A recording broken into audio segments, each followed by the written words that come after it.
সালমা বেগম। সালমা বেগম, বয়স কত? 36। 36 বছর বয়স। জি। আপনার বাড়ি কোথায় বলছিলেন আপনি? চাঁদপুর। চাঁদপুর মানে কি চট্টগ্রাম চাঁদপুর? না না, কুমিল্লা চাঁদপুর। কুমিল্লা চাঁদপুর, আচ্ছা। চাটগাঁইয়া না, চাটগাঁইয়া তো না। আপনাদের এখানে আসছে কুমিল্লার থেকে, তো কুমিল্লা চাঁদপুর ধরে আমার। কুমিল্লা চাঁদ, অরিজিনাল চাঁদপুর আর কি। চাঁদপুর। জি জি, নাম সালমা বলছিলেন? জি। শুরু করেন যেখান থেকে বলতে ইচ্ছে করে, একেবারে ছোট। আসসালামু আলাইকুম। ওয়ালাইকুম আসসালাম। আমি আসলে সত্যি একেবারে অন্তরের থেকে দোয়া করি আপনার আল্লাহ ন্যায় খায়ের দান করুক। আলহামদুলিল্লাহ। আলহামদুলিল্লাহ আজকে 5 বছর ধরে আপনার গল্প শুনছি, আর 3 বছর ধরে এই ঢাকায় খুঁজতেছি গল্প বলার জন্য। জি। গ্রাম হয়েছে ইসলামপুর গাছতলা, চাঁদপুরেই। আচ্ছা। আমার যখন 6 মাস বয়স তখন থেকে আমার বাবা চাঁদপুর বাসা ভাড়া নিয়ে আইসা পড়ছে। বাবা রিক্সা চালাইতো। আচ্ছা। আর আমার মা বাচ্চা করে আরবি পড়ায়, মুদ্রার দোয়ায়। আচ্ছা। টুকিটাকি টিলাসের কাজ, ঘরে খাতা টাতা। আপনি কি পরিবারের বড় ছেলে মেয়ে? সবার বড়। 4 বোন 2 ভাই। 4 বোন 2 ভাই, আপনি সবার বড়? আমি সবার বড়। আচ্ছা, তারপর? তো আমার বয়স যখন 13-14 তখন থেকেই বাবা একটু অসুস্থ, রিক্সা চালান বন্ধ। আচ্ছা। তো তারপরের থেকে মার উপরেই চাপটা বেশি। মাই সবকিছু চালাতো সংসার? মা কি করতেছে? বাচ্চা করে আরবি পড়িয়ে সংসার চালাতো? আর মুদ্রার গোসল করায়, ওই যে মানুষ মরে গেলে গোসল করায়, এইটা দিয়ে সংসার চলতো? হ্যাঁ।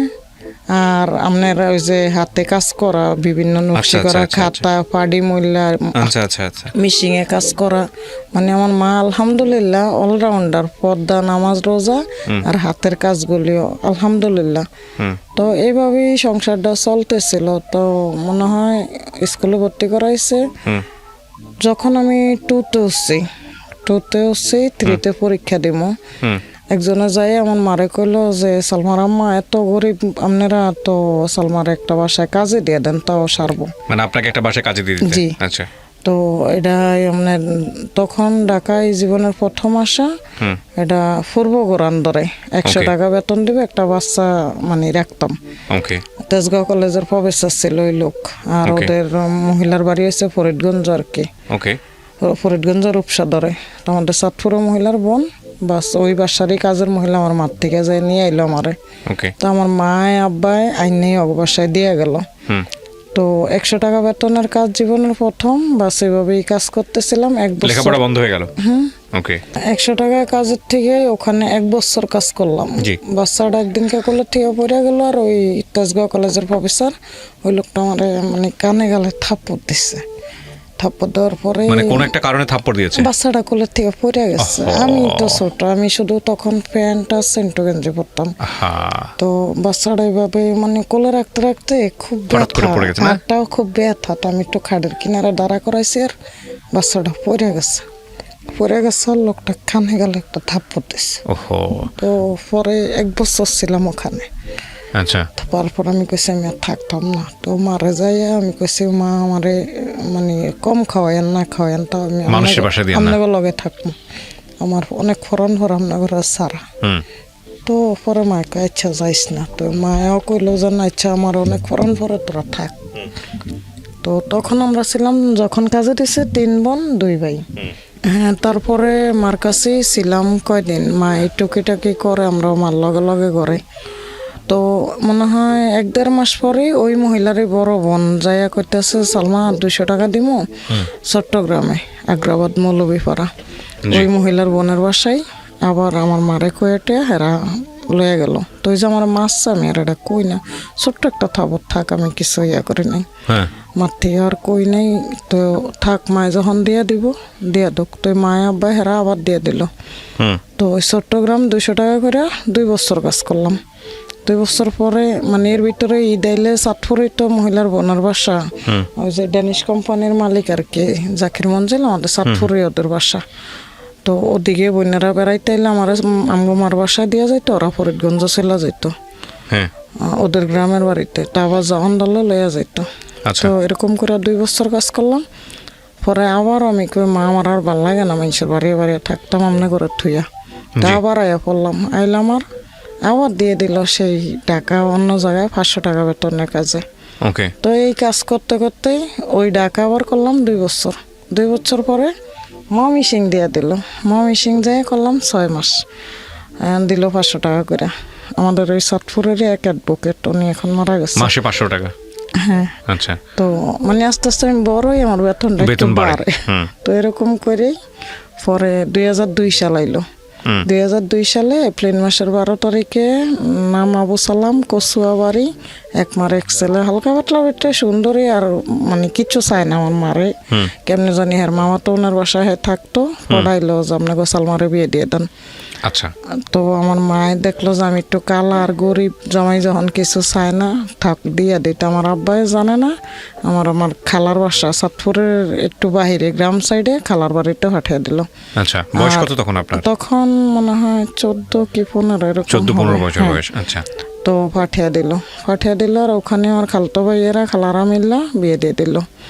তো বিয়ে দেওয়ার সময় আমি কিন্তু তখন জানি না যে ওই লোকটা আগে বিয়ে করছে, একদম হ্যাংলা পাতলা বেটে, খুব ফর্সা আর আবিয়াতর মতোই, আর সে কয়ও না। তো জানলেন কিভাবে? তারপরে খালার বাড়িতে 3 মাস থাকার পরে আমার ঢাকা নিয়ে আইলো।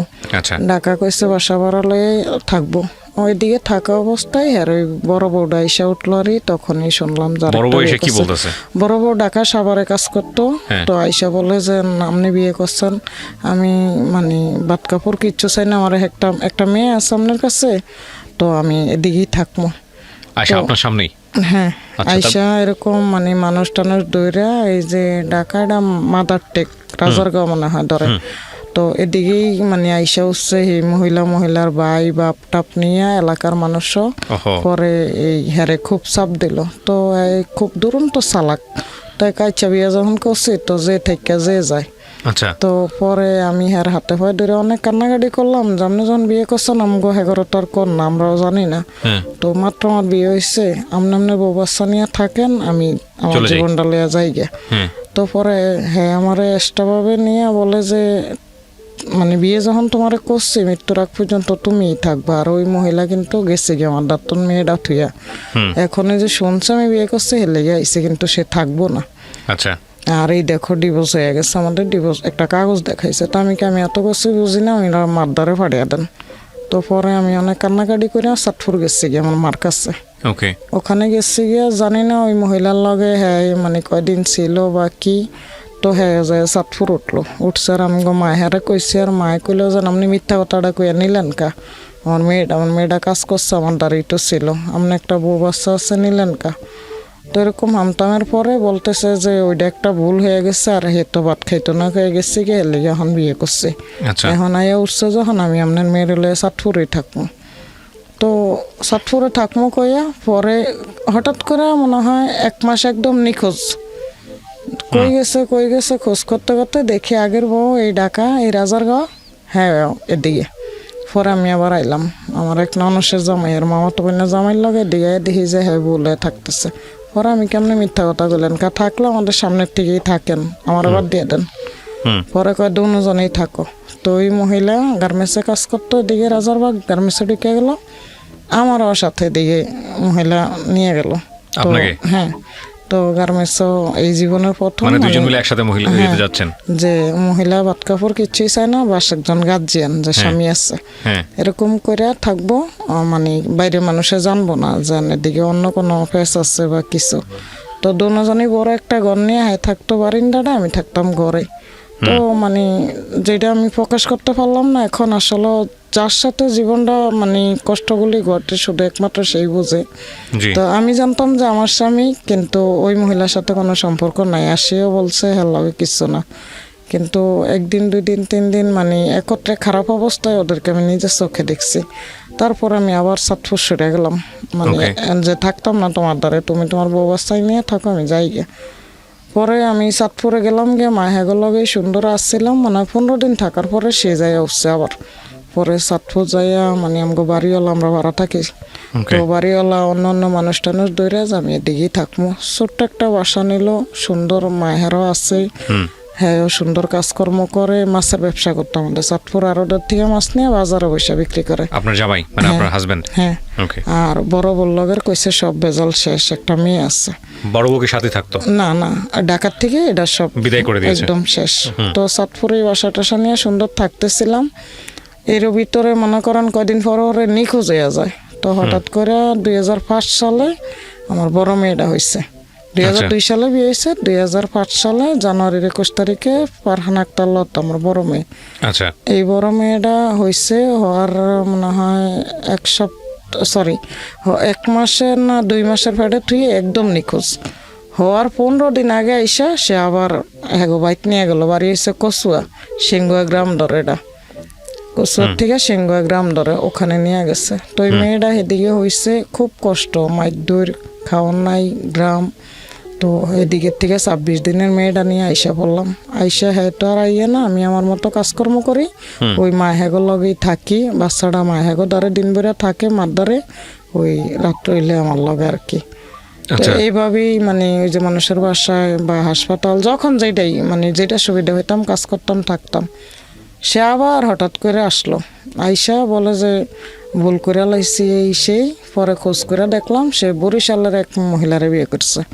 বরিশালের এক মহিলারে গার্মেন্টসে কাজ করতো, আরেকটা বিয়ে করলো। বিয়ে করছে, ওই ঘরে একটা মেয়ে হইছে আরই। আবার মনে করেন 2 বছরের ধাক্কায়, মানে এটাকে আগে করে রাখছিল নাকি আপনাকে বিয়ে করার পরে করছে? 3 নম্বর বউটা। হ্যাঁ, ও যায় বিয়ে করে আবার আইলো। আবার পরে সেই মানুষ টানুষ খেয়েছিয়া চেয়ারম্যান মেম্বার মানে এলাকা যত মুরব্বীরা যে ভুল করে লাইছে কি হয়েছে। আর আমি আসলে এমন একটা বোকা যে আজকে এখান থেকে বাইরেও যদি আমার এই মেয়েটা ছেলেটা নিয়ে আমি যদি সাতপুরা নাও খুশি, তাও আর কোনো দুঃখ নাই। মৃত্যু অনিবার্য, মৃত্যু একদিন আইবই। আমি মনে হয় আমি তো যাবো গিয়া, কিন্তু হয়তো আমার এই কথাটা আমনের মাধ্যমে চিরস্থায়ী থাইকা যাইব। জি বলেন। তো আমি মানে এত এত আঘাত মানুষের দেয় না, কিন্তু আমি এর প্রতি এতটাই দুর্বল। এরপরে এই ঘরে একটা মেয়ে হয়েছে আর আইসা ভালো হয়ে গেছি, থাকবো। তা আমি করলাম মানে ভাবলাম যে থাক, আমার তো বিয়ে একটাই, আর আমি কষ্ট করছি থাকি, হ্যাঁ ডানা টানা করে যায় গিয়া। তো এখন আবার যখন কেউ ভালো হয়ে গেছে তো থাকি, হয়তো ভালো হয়ে গেছে বাস। আরেকটা মেয়ে মানে আরেকটা বাবু ফেটে হয়েছে। ফেটে হওয়ার পরে বাবুটা আবার হইলো, ওইটা 2007 সালে জুলাই মাসের 15 তারিখে একটা মেয়ে হয়েছে আবার।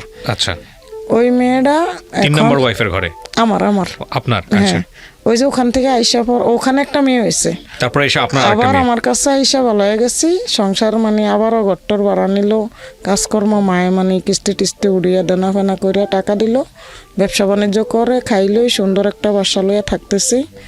আরেকটা বাবু ফেটে হইলো। পরে ওই বাবুটা হইলো 2007 সালে জুলাই মাসের 15 তারিখে 1 মাসের একটা মেয়ে। মেয়েটা যখন 1 মাস বয়স একদম নিখোঁজ। আবারও মানে কিস্তির টাকা আসছিল মনে করেন, মানে জামাই নিখোঁজ। হ্যাঁ, হঠাৎ করে নিখোঁজ, থাকে হঠাৎ করে নিখোঁজ। আচ্ছা, তো 30,000 টাকার কিস্তি, ঘর ভাড়া, দোকান বাকি অনেক মিলিয়া জিলিয়া মানে খুব অবস্থা খারাপ। আর বুঝতেই তো পারেন না, বাচ্চাটা মাত্র হয়েছে 1 মাসের, আমি অসুস্থ, কিন্তু তো বড় মেয়েটাও ছোট, 2 বছরের এক পিস। তো পরে আমি আমাদের কচুয়া ডোগরে বাড়ি, ওই আমার শ্বশুরবাড়িতে কচুয়া ডোগরে বাড়ি, আবুল কালাম আজাদ আমাদের চাঁদপুরে কোডের উকিল আর কি, অ্যাডভোকেট। তো ওনার বাসায় আবার এই ফাঁকে একটু কাজ টাজ করতাম বড় মেয়েটারে নিয়ে, আবার ওগো বাসায় ছিলাম। তো পরে হেগোদারে গেলাম, যাই কইলাম খালাম্মা আপনাকে বাসায় এই ছোট্ট মেয়েটা সব আমার রাইখা দেন, বেতন দিয়েন না, আর আমার এই বড় মেয়েটা আমার কাছে থাকুক। পরে আমার বড় মেয়েটার নাম হচ্ছে ফারহানা আক্তার লতা। আমার কয় লতার মা 2টা মাইয়া দিয়ে কি আরবা, তুমি একটা মাইয়া দিয়ে দাও মানুষের, আমাকে দিয়ে একজন ভালো মানুষ আছে। তা আমি কইলাম এডি কি কন, আপনাকে বাচ্চার লেগে আপনাকে ফরান পরে আমার ফরান পরে না। পরে কয় তোমরা এই গরিবেরা বেশি বেশি কথাই কও, বাচ্চা কি হয়েছে ডি মাইয়া বাচ্চা। আর আলহামদুলিল্লাহ আমার বাচ্চাগুলি খুব সুন্দর, কারণ বাচ্চার বাবাটা সুন্দর। তো পরে ওই মহিলা আমারে বললো যে আমাদের পাশে রহমতপুর কলোনি ধরে, এটা আমাদের চাঁদপুরেই, বলে যে হ্যাঁ গো একটা ছেলে একটা মেয়ে আছে, এখন আরেকটা মেয়ে নিতে চায়, মানে আরেকটা বাচ্চা নিতে চায়, কিন্তু ওই মহিলার বাচ্চা হইতো না, তোমার বাচ্চাটা এদিকে খাইয়া পিন্দা ভালো থাকবো, দিয়া দাও। তো পরে আমি খুব রাগ হইয়া যে কামও করতাম না, বাচ্চাও দিতাম না, আমি বাচ্চা নিয়ে রাস্তা থাকবো এটা কয়ে আয়া পড়ছি। আইয়া 1 মাসে তো থুইয়া বাচ্চার বাপে গেছে, 2 মাস 6 দিন জায়গায় জায়গায় ঘুরছি যে কে হয়তো কাজে নিল, সবাই একই আমরা অসুস্থ, 2টা বাচ্চা মানে কেমনে করবা, মানে বিভিন্ন কথা। আর ইন্দা হয়েছে ভাই বোনটি ছোট, মা বাপ গরিব, মানে সবকিছু মিলিয়ে তো দেনাগুলি আস্তে আস্তে মাই দিল। আর আমার বড় ভাইটা তখনই প্রথম কাজে দিয়ে দিল, মানে 2 বোন আমরা বড়, তারপর হয়েছে 2 ভাই, তারপরে 2 বোন। এই বাইডারে মাদ্রাসায় দিছিল মায়। এখন আমার ছেলেটা যে একটুক 11 বছরে মাদ্রাসায় দিছিল। পরে ওই যে আমার বাচ্চাটা ইন্দাই অবস্থা, হ্যাগো অবস্থা খারাপ হইতেছে, দেনা বানা লয়া, মানে দেনাগুলি আমার মানে এই যে বাচ্চার বাপের। তো পরে মায় আমার বাইডারে কাজে দিয়ে দিল, এই ঢাকা মানিকনগরে আমার মামার এক দোকান আর কি দিয়ে দিল বাইডারে। ছোট ভাইটা আর সেজু বন্ডারে মাদ্রাসায় ভর্তি করে দিল, আর মেজু বন্ডাও পড়ালেখা করাইতে পারলো না, বাস ওর একটা বাসায় কাজে দিয়ে দিল মেজু বন্ডারে। তো এইভাবেই সংসারটা আস্তে আস্তে আলুয়া যাইতে আছে।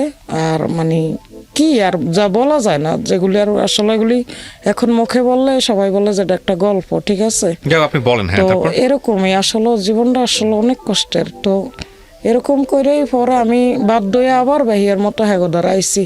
খালাম্মা আমার কোনো বেতন দিয়ে না, এতদিন তো আপনারা 300 টাকা 200 টাকা বেতন দিচ্ছেন, বাচ্চা ওইডারে লয়ে আইসি রইছি, কাম করছি, আপনারা এই কিস্তি আমার বেতনই দিয়েন না, তো আমার এই বাচ্চাটা সহ আপনাকে দ্বারে রাখেন, আর বড়টা আমার দ্বারে থাক না, একদম রাখবই না।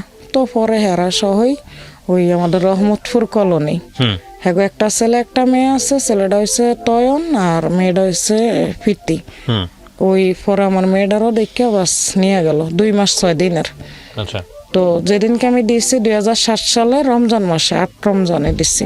তো পরে হ্যাগরে অনেক রিকোয়েস্ট করলাম, হাতে পায়ে ধরলাম, কানলাম, কিন্তু কোনো পদে হেরা আমার এমনি বাচ্চাটা সহ রাখতো না। ওই আগে যেমনি আইসি গেছি কাম করছি, বড় বাচ্চাটাকে পালক দিয়ে দাও, দিয়ে তুমি কাজে লাগো, দিয়ে তুমি ওই বড় মেয়েটা সহ আগের মতো থাকো, কাজ করো, কিন্তু ছোটটা দিয়ে দাও। 2টা মাইয়া দিয়ে কি আরবা, 2টা মাইয়া দিয়ে কি করবা তুমি? তুমি একটা রিফালো আর ওরা নিয়ে একটা রেফালো। তো ওটাই ভালো থাকবো, ভালো খাইবো, ভালো ফিনবো, মানে বিভিন্ন কথা। তো পরে আমি কই, আমি তো মা, আমি তো এতদিন তো আমি আমার মারে মা ডাকছি, কিন্তু এখন তো আমি মা, আমি পারতাম না। আমি বড় মেয়েটারে লয়ালে আপনার কোনো আইসি গেছি, কাজ করছি আজকে এত বছর। এখন আমি কইছি বেতনও দিয়ে না, এতদিন তো আপনারা আমার 300 দিচ্ছেন 200 দিচ্ছেন, এখন আর আমার বেতনই দিয়ে না, শুধু যা পারেন খাওয়াইয়া আপনাকে নিয়েই থাকবো। আপনাকে মানে হ্যাঁ ছোট্ট একটা স্টোর রুমও বড় মেয়েটা নিয়ে রয়েছি, তো আমি এই রুমটাতেই থাকবো, আমার বেতনও দিয়ে না, তো আমার বাচ্চাটারে কইেন না দিতে। পরে ওই যে 1 মাসের সময় গেলাম, আরো তো হেরা এরকম করলো দেখে আয়া পড়লাম, আরো 1 মাস 6 দিন পারলাম, মোট 2 মাস 6 দিন পারলাম। তো 2007 সালের 15 জুলাই তো বাচ্চাটা হয়েছে, তো 2 মাস 6 দিন পালছি। রমজান মাস আইলো, 8 রমজানে আর কোনো উপায় নাই, হেগোদারেই গেলাম, ইফতার করলাম। পরে এই মহিলার মানে ওই অ্যাডভোকেটের শাশুড়ি আর সমন্দির বউ সহ আমাদের ওই হেগো মানে আমগো এলাকার থেকে একটু আলাদা আর কি, এটা রহমতপুর কলোনির দ্বারে বাস নিয়ে এদিকে বাচ্চাটারে দিয়ে দিলাম। আচ্ছা, মানে বাচ্চা পালক দিলেন 2 মাস 6 দিন। তখন আপনার হাজবেন্ড কোথায়? নাই, হ্যাঁ গেছে গিয়া তুই ওই যে অনেক জানাবানা করে আরেকটা বিয়ে করছে, তখন আবার শুনলাম 4 নাম্বার। জি 4 নাম্বার।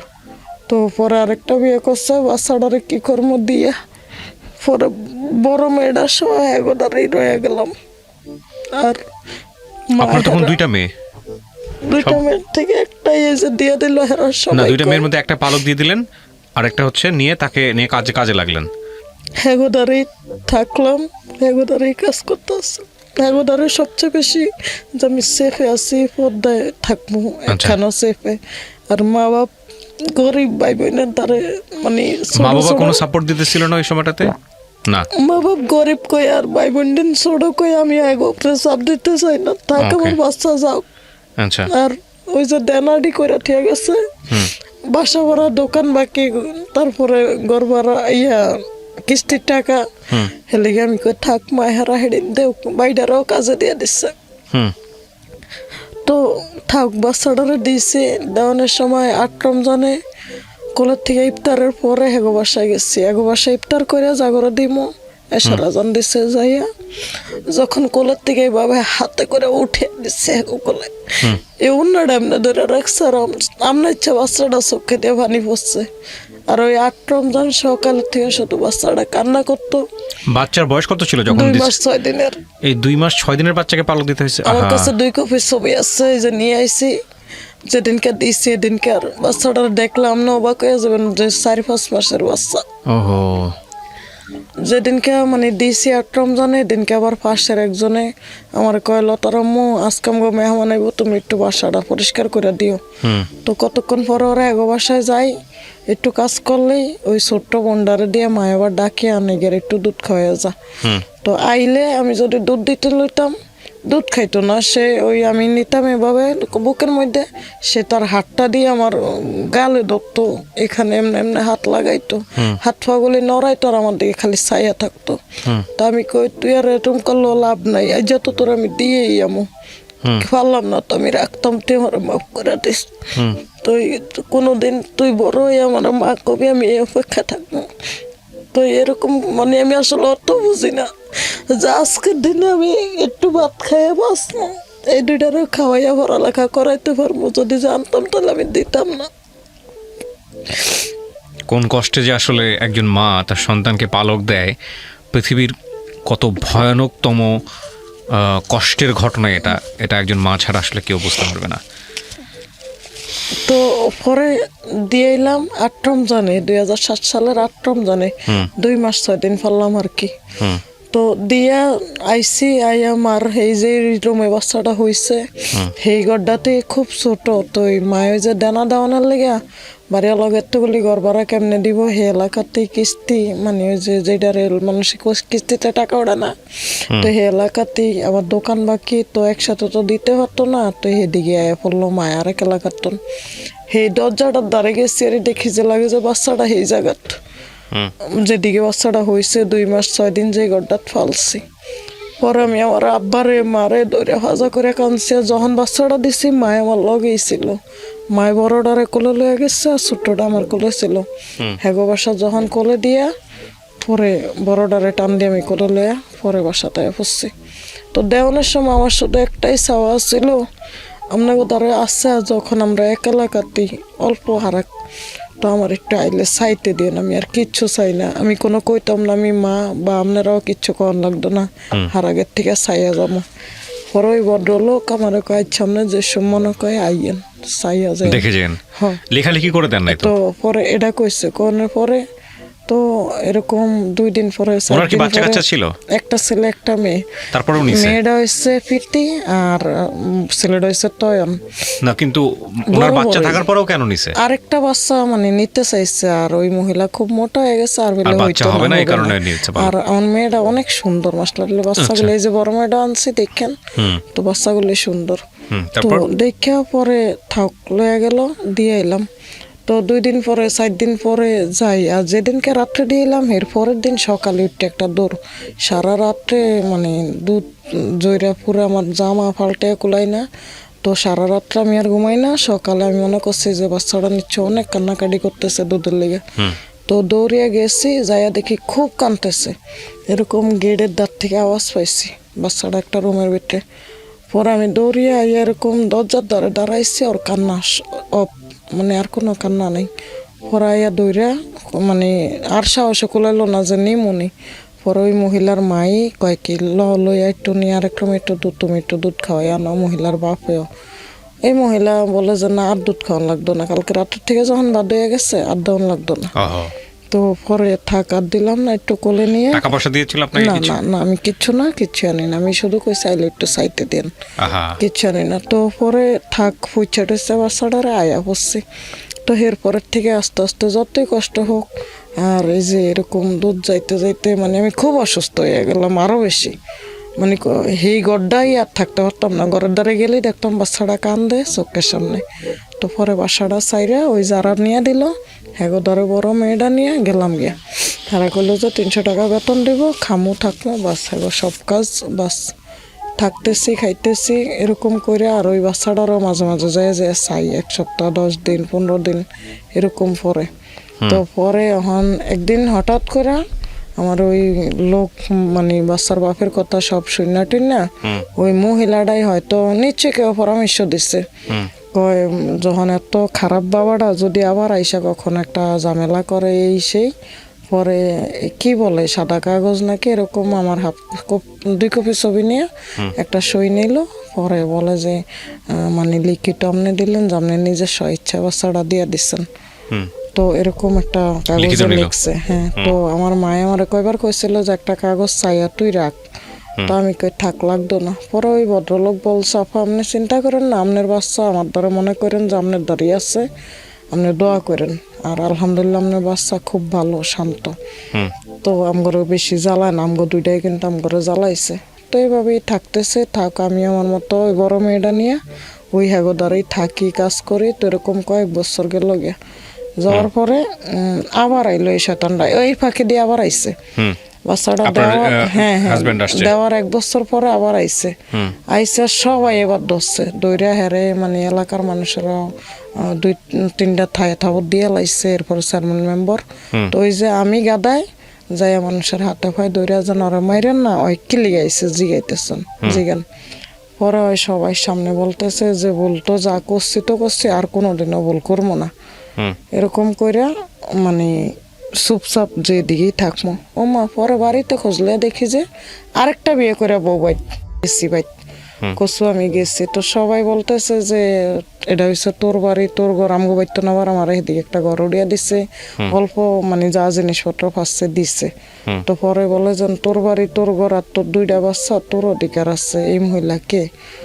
তো আমি বাইত গেছি বিকালে, রাত্রে ওই মহিলারে নিয়ে হ্যাঁ চট্টগ্রাম গেল গে ফলিয়া। তো গেছে গিয়া থাক, চুপচাপ রয়েছি। পরের দিন সকালে আমি পড়লাম। আমাদের 1 সপ্তাহ পর একটা উকিল নোটিশ পাঠাইছে। উকিল নোটিশটা আমার মায়া জানে না, আমি ছিলাম কাজের দ্বারে। আমার মায়ে খুললা লাইছে, খুললে ডাট ফইরা কিচ্ছু বোঝে না যে এটা কি। তো আমাদের ওই বাসার দ্বারেই একজন অ্যাডভোকেট ছিল, হের বাচ্চা করে আবার মায়ারও বি পড়াইতো, নিয়ে কইলো ইয়া দেখেন তো এটা কি, আপনারা তো বুঝবেন, শিক্ষিত মানুষ। তো ওই লোকটা পইরা বলে যে আপনাগো জামাই আপনাগো নামে একটা উকিল নোটিশ দিছে, এটার ভিতরে লেখা হয়েছে আপনার মেয়ের লগে হের লগে কোনো সম্পর্ক নেই, আপনার মেয়ে কোন অধিকারে হের বাড়িতে গেল, বিরক্ত করতে গেছে, হে তো বিয়ে শাদি করে সংসার করছে, আপনার মেয়ের লগে হের লগে কাটছিট হয়ে গেছে। তো পরে আমার মায়ের তো মানে খুব পদ্মাশীল আর হাদিসি, আমার মায়ের কয় এদিন কেরম না কথা কয়। তো ওই অ্যাডভোকেটও কয় চিন্তা করেন না। তো আমি যখন কোডেই সাতপুর কোডেরই অ্যাডভোকেট, তো এই বড় মেয়েটা সহ আপনার মেয়েটারে আমার লগে পাঠিয়ে দেন, মামলা দিয়ে দিই।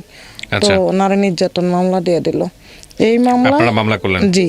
ওই লোক হ্যাঁ, ওই লোকটা কোনো 1 টাকা আমার থেকে নেয় না, নিজেই নিয়ে মামলা দিল।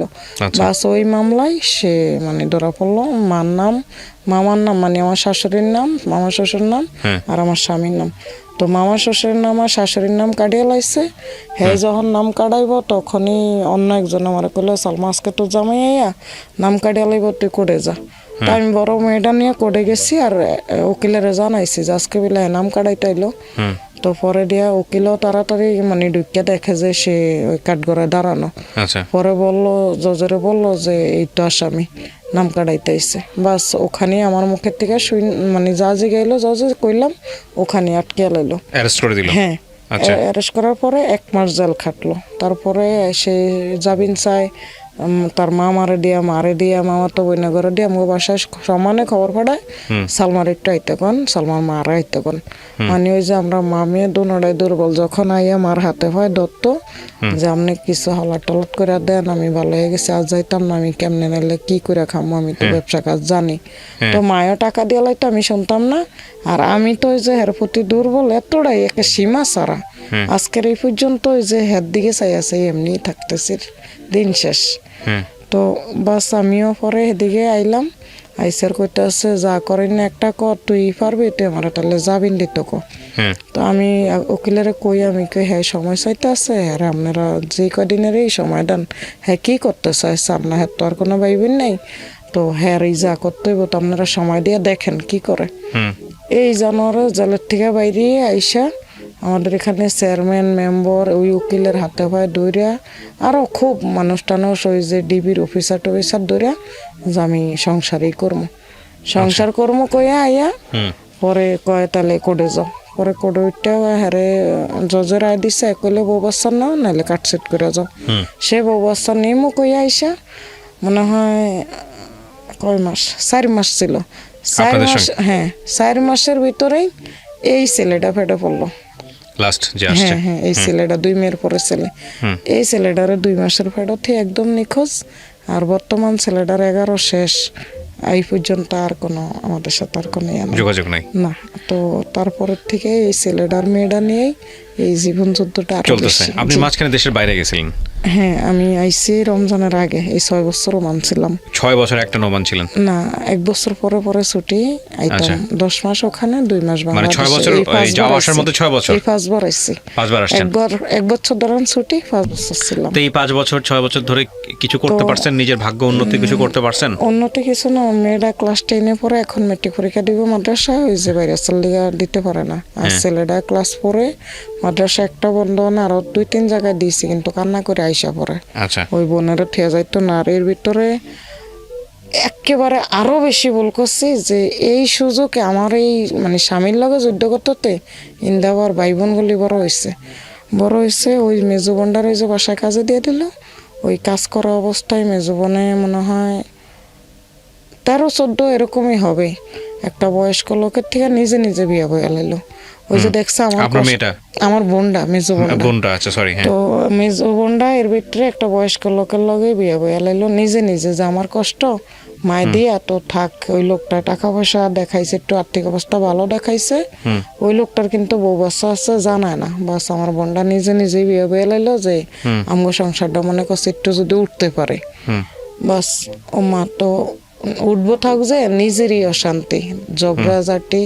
আর ঠিক অবস্থা অত কিছু না, তবে এই যে পরিশ্রম করতে করতে বাংলাদেশের থেকে ওমান গেছি, আলহামদুলিল্লাহ ভালো মালিক পাইছিলাম, খাইয়া পিন্ডা খুব ভালো। কিন্তু আমার ফ্যামিলির অপমান আর অবহেলা অত্যাচারের লেগে দেশ চাচ্ছি। ইন্ডো হয়েছে নিজের স্বামী।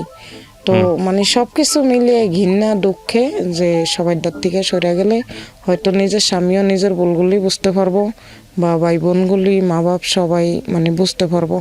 তো সরে গেলাম গিয়া ওমান যাই। আলহামদুলিল্লাহ প্রথম 1 বছর খুব কষ্ট পাইছি, কথা পারি না, খাওয়া চলায়, কিন্তু আস্তে আস্তে ওদের সাথে মিশতাম। আর আমি তো ছোট থেকে কাজ করতে কাজ পারতাম। আচ্ছা। তো আলহামদুলিল্লাহ 10 মাস পরে আমার ছুটি দিল। তো ছুটি দিছে 1 মাসের, আইসা 1 মাস থেকে গেলাম গিয়া। এইভাবেই পরে 2 মাসের ছুটি, এরকম করে এই কিস্তি 5 বার আই বাংলাদেশে। এই কিস্তি দিছিল 3 মাসের ছুটি। তো পাসপোর্টের মেয়াদ শেষ, আর আমি অনেক অসুস্থ হয়ে আইছি এই কিস্তি বাংলাদেশে। আচ্ছা। তো এখন ডাক্তার দেখাইছি, ওষুধ খাইতেছি। আর পাসপোর্টের মেয়াদ যদি বাড়াইতে পারি তারপরে যাইতাম গিয়া। হ্যাঁ, আবার যাইতাম গিয়া। এর ভিতরে দুর্ভাগ্য যে 3 মাসের ছুটি দিছে, 4 মাসে হয়ে গেছে আমি বাইতে আইছি। এখন ভিসার মেয়াদই শেষ, আজকে 15 দিন। আচ্ছা। তো এখন মনে করেন আবারও বলছে যদি পাসপোর্টের মেয়াদ বাড়াইতে পারি তাহলে আবার নতুন করে পাসপোর্টের মেয়াদ আপনি যে কোনো মুহূর্তে বাড়াতে পারবেন, না, একটু পাসপোর্টের মেয়াদ বাড়াইতে পারলে আবার ভিসা দিয়ে নিয়ে যাইবার। আপনি গল্পটা কেন বললেন আজকে আমি রেডিওতে? আজকের এই গল্পটা এই কারণে বলছি যে মানে আমি চাই আর কোনো ফ্যামিলি থেকে এত অপমান আর এত অবহেলা আর আমি কি কইতাম আসলে। এই বোনগুলির ওসিলা ছোট ভাইগুলি অনেক অনেক মারধর করছে, ইন্ডা স্বামীর মায়ের অত্যাচার। এর ভিতরে এরকম একটা দুধের বাচ্চা হারিয়া সব সাইরা বিদেশের বাইরে থাকতে থাকতে আলহামদুলিল্লাহ ভালোই ছিলাম। মাস পুরাইলে বেতন দিয়ে দিছি, ফোন করছি, 1 বছর পরে পরে আইছি। কিন্তু বাড়ির অত্যাচারে আজকে এখন এই অবস্থায় অসুস্থ হয়ে বাইতে পড়ছি। তাই এখন যামু কি? আপনার ওই মেয়েটা কোথায় যে যারা পালক দিছিলেন? এটা দেখতে যেতে পারছেন কখনো? 3 বছর পরে, বাইরে যাওয়ার আগে একবার চাইছি, আবার 2 বছর পরে গেছি, আর 3 বছর পরে গত ছুটিতে 19 সালে আইছিলাম, তখন যা চাইছি। দেখতে দেয়? 19 সালে গেছি, আর খোঁজখোঁজে দিই বাসা পাল্টিয়ে লাইছে।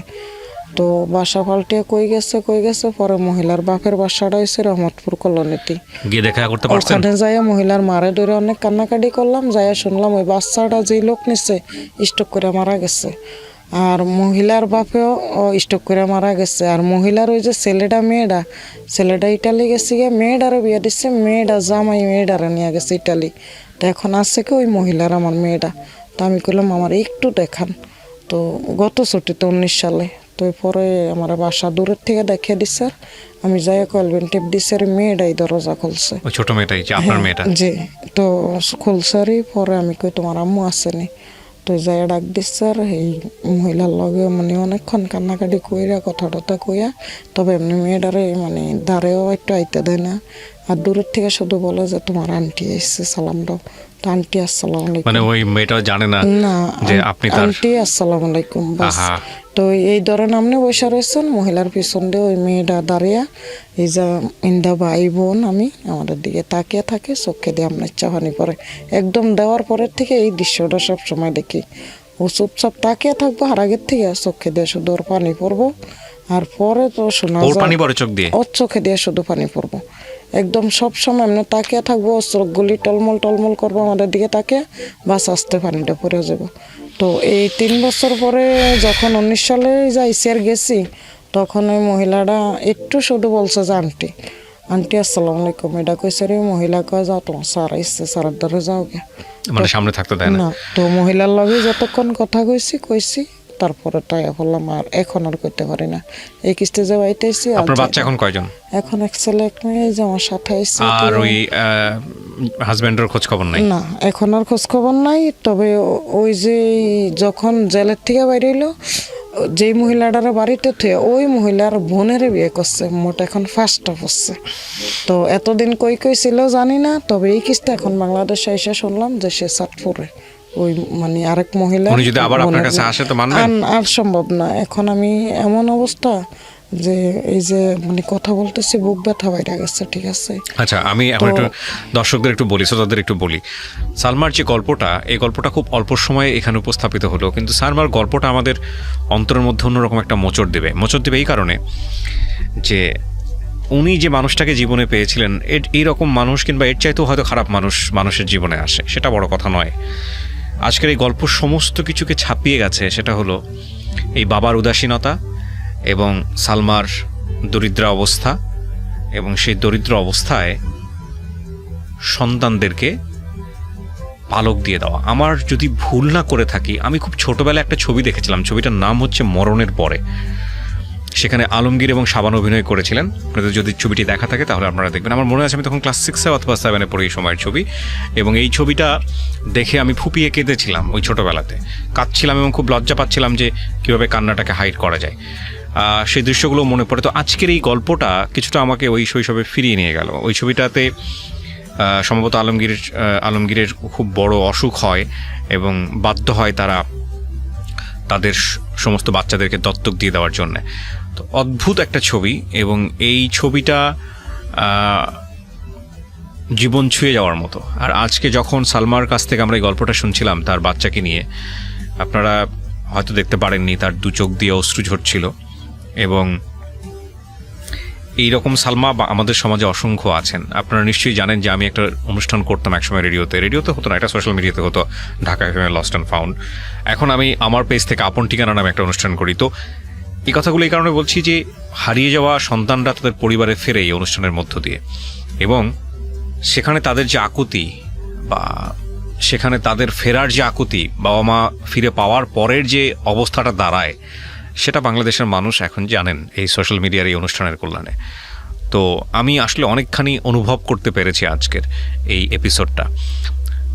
আমি শুধু এতটুকুই বলতে চাই, অনেকবার বলেছি আমাদের এই অনুষ্ঠানে, যে যখন দায়িত্ব কাঁধে আসে পিতা হিসেবে কিংবা মাতা হিসেবে, তখন সেটাকে মানে অস্বীকার করার কোনো রাস্তা নেই, সেটা অস্বীকার করা উচিত না। যে ভদ্রলোকের সন্তানের খাবার দেওয়ার মতো ক্যাপাবিলিটিস নাই, সে ভদ্রলোক একের পর এক বিয়ে করে যাচ্ছেন, 1টা 2টা 3টে 4টা 5টা বিয়ে করে যাচ্ছেন। আর যাই হোক, একে মানসিকভাবে সুস্থ মানুষ বলা যায় না। তবে আমি যেহেতু তার কথা শুনিনি, আমি যেহেতু তার কথা তার কোনো কিছু এখানে আনিনি, সুতরাং সেটা আদৌ করেছে কিনা, কেন করেছে যেটা আমি জানি না, সে কারণে তাকে নিয়ে মন্দ বলার কোনো ইচ্ছাই আমার নাই। তবে বাংলাদেশে এরকম অনেক মানুষই আছেন যারা একের পর এক বিয়ে করেন, বউয়ের খবর রাখেন না, সন্তানের খবর রাখেন না। এটা ঘোরতর অন্যায়, আইনত অন্যায়, ধর্মীয়ভাবে অন্যায়, এবং একই সাথে মানবিক দিক থেকেও কোনোভাবেই গ্রহণযোগ্য নয়। প্রিয় দর্শক এবং শ্রোতা, আমরা আজকের এপিসোডটা শেষ করছি। তবে তার আগে একটা কথাই বলতে চাই, সেটা হলো বাবা কিংবা মা হওয়ার আগে অবশ্যই বাবা এবং মা যে একটা বিশাল দায়িত্ব, সেই দায়িত্বের জায়গাটি মাথায় রেখেই হওয়া উচিত। সেই জায়গাটিতে যেন কোনো কার্পণ্য না থাকে, কারণ আপনি একসময় বৃদ্ধ হবেন, এবং আপনার এই সন্তানের যে অভিশাপ সারাটা জীবন আপনাকে বয়ে বেড়াতে হবে। কোনো জীবনকেই কষ্ট দেওয়ার কোনো অধিকার নাই, এবং সেটা যদি আপনার কারণে হয়ে থাকে। কারণ আমি বিষয়টা কীভাবে বলতে চাচ্ছি, যে সন্তান লালন পালন করার ক্ষমতা আপনার নাই, সন্তান লালন পালন করার ইচ্ছা আপনার নাই, তাহলে আপনি তাকে পৃথিবীতে আনলেন কেন?